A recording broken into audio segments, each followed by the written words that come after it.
want to share with you a game I made called Match My Mood.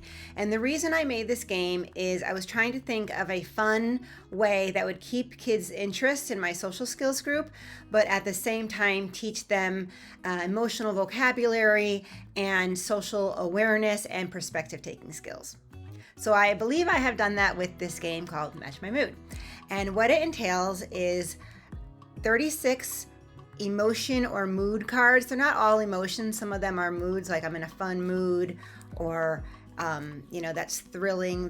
They can be descriptors, but there's different ones. There's positive ones, fun, there's boring, interesting. So it kind of runs the gamut in terms of the spectrum of emotions or moods. Okay. It also has things like absurd, because I'm always trying to think of what is something I can put in there that will make them laugh, and that will always increase their buy-in.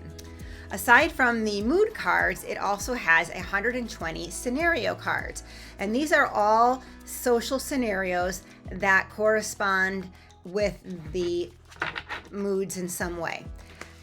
So we have things like, you see your friend writing a note, and when he notices, he immediately crumps it up. So that could go with something like sad or suspicious or mysterious or confusing, something like that. It could go in many ways. This scenario card says, someone waves at you and you wave back, then you realize they were waving to the person behind you. That could be embarrassing or funny, depending on who it is. And that's kind of the crux of the game. So these scenarios could make different people feel different ways. The scenarios range from, more positive experiences to more silly to more serious. How you play the game is you need at least 3 people, and you can give the kids about 5 to 7 cards. I think 5 is fine. Otherwise, it takes too long for them to read and examine all their cards. So shuffle it up, give them 5 each, and one person is going to take a turn being the one who picks the mood. So you can either have them pick off the top or look through and pick one. So they pick a mood. For example, I'll pick one in the middle. Suspicious. This is kind of a funny way.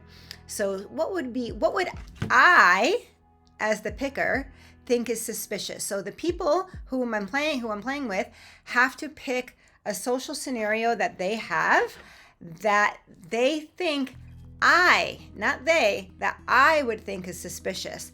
Then they give me their card upside down. I take all the cards, I shuffle them up. This drill from other card games. I read them. I like to put them out so the other kids can see them. And I pick what scenario I think best describes how I would react. And sometimes none of them are like amazing fits. That's kind of the fun of the game too. But you'll find I specifically designed it so most of them will fit in some way. It's not absurd. None of the scenarios are none of them have potty humor or anything like dating or anything more. Even though teenagers can play it, none of them have sort of that more teenagery social scenario. And this game is good for ages, I would say 8 and up. Sweet spot maybe being 9 or 10.